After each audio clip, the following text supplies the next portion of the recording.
Yeah, today we're going to talk about pruning fruit trees, specifically apple trees. And this is the time of year when you do it. As you can see, there's snow on the ground. But anytime after the trees harden off, December through March, you can be out doing pruning, and that's the best time to do it. You want to prune because it allows more air movement through the trees, which aids in terms of avoiding fungus, and it allows your sprays to penetrate better. It also allows for the fruit, because you're thinning the number of potential fruit buds, thinning that down so your fruit can be bigger, and it allows or keeps the fruit from getting marked up. As you can see, this tree here, it's an apple tree. We've got quite a few fruit buds on it. You'll note like these big ones right here, that's a fruit bud right there, fruit bud here, there. So we got plenty. Looks like we're going to be in line for a good crop for the next year, assuming we don't have a freeze in the spring. But you can also see that it's a really busy tree. So you want to thin it out, and you want to make sure that the fruit that you do have is good quality fruit. A bushel of good large-sized apples is better than a bushel and a half of smaller little apples that are all marked up. So what do we want to do? First thing we want to do is talk about our equipment. We use, when I'm using or doing smaller trees like this one, I use three different tools. I use a small hand pruner like this one, a bypass pruner. I don't like using an anvil pruner. I then also use a lopper like this one here, and once again it's a bypass as compared to an anvil. And then if I run into a really thick piece and I don't have a chainsaw or something else with me, I'll use a power tooth cutter like this one. Now, all the tools that I use are Fiskars. That doesn't mean that others won't work, but I found that Fiskars, they last a long time, they stand up to abuse, and they stand behind their product, and it's good quality, so we use those quite a bit. So now let's talk about what we want to do. I like to start at the bottom of a tree and work my way up. In this particular case, I can see, as I mentioned earlier, it's a busy tree. We got a lot to do. So what I'm going to do is make some cuts down low. Now this right here, we're going to take that off because that's not going to do us any good. So what we're going to do is just lop it real quick, and I like to keep them at least that short.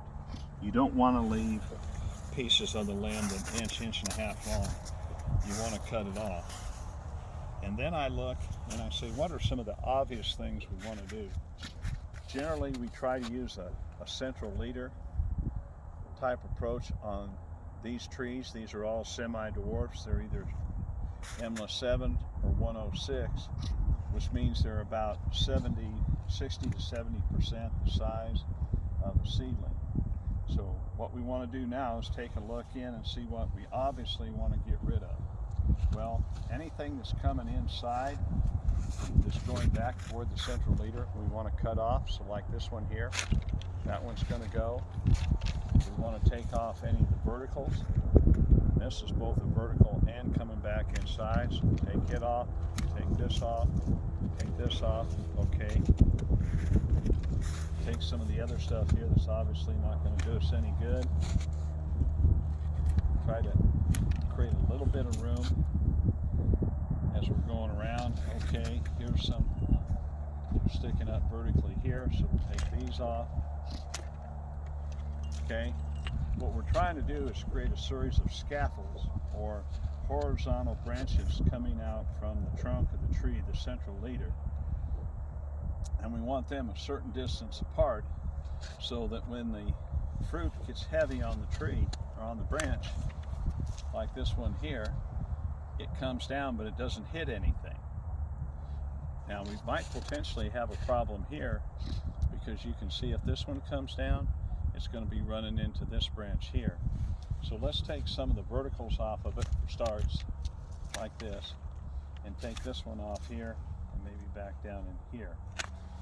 There, this way if this one comes down, it doesn't do as much damage to the fruit below it. Now some of the others, we've got something that's pretty close to vertical, so we're going to take it off as well, like right here.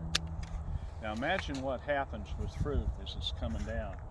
It comes down like this and it hangs down. We don't want it running into a branch below it, which is going to be the case on some of these over here. I'm a little bit concerned about this branch here. I think this is a little bit too high on the tree, or too low on the tree.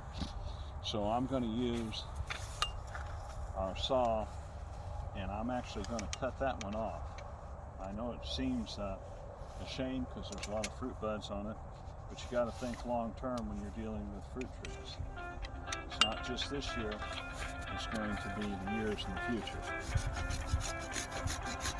So we're going to take this off, cut through it,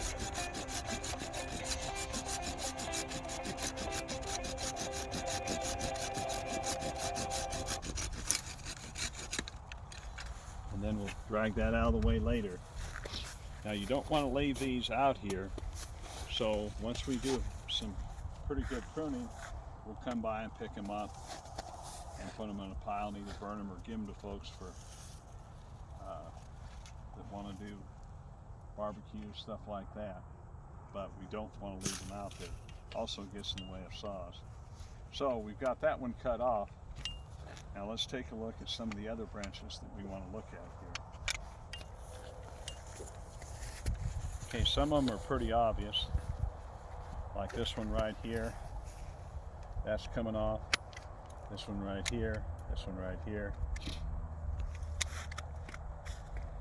Probably this one here because it's going to go across.